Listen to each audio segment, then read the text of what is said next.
As a law student या as an advocate किसी भी केस की जजमेंट को पढ़ना हमारी लाइफ का एक बहुत ही इंपॉर्टेंट पार्ट होता है। बट कई लोगों को मैंने इस काम में स्ट्रगल करते हुए देखा है।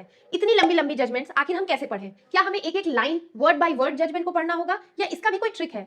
तो आज मैं आप सभी के लिए एक ऐसी ट्रिक लाई हूं जिससे आप बहुत इजीली किसी भी केस की जजमेंट को पढ़ सकते हैं। जैसे ही आपके पास कोई भी जजमेंट आती है, सबसे पहला काम जो आपको करना है वो है आपको उस केस की प्राइमरी फैक्ट्स क्या हैं वो देखने होंगे। Now what are the primary facts? Primary facts उन फैक्ट्स को बोलते हैं that are pleaded by the plaintiff to prove his cause of action. मतलब कोई भी प्लेंटिफ जिसने केस किया है, आखिर उसने केस किया क्यों, उसके साथ क्या गलत हुआ एंड उसने डिफेंडेंट पर क्या इल्जाम लगाया है, वो आपको उस केस से पता करना होगा। जैसे ही आपने प्राइमरी फैक्ट्स को सॉर्ट आउट कर लिया, दूसरी चीज आती है ratio decidendi. Ratio decidendi is nothing but the principle applied by the court. आखिर कोर्ट ने किसी जजमेंट को क्यों दिया, उसके पीछे कोर्ट ने क्या प्रिंसिपल या क्या लॉ अप्लाई किया, क्या सेक्शन नंबर अप्लाई किए, वो आपको जजमेंट से मिल जाएगा। Now see, if you are a law student and you are reading any judgement for some research purpose और एकेडमिक पर्पस, तो आपको पहले फैक्ट्स देखने होंगे, देन रेशियो डेसिडेंडी देखना होगा, देन कंक्लूजन देखना होगा। बट सपोज आप एक एडवोकेट है एंड आप बहुत रश में है क्योंकि आपको अपने सीनियर को ब्रीफ करना है इस केस के बारे में, देन आप डायरेक्टली उस केस या उस जजमेंट के रेशियो डेसिडेंडी पर जा सकते हैं।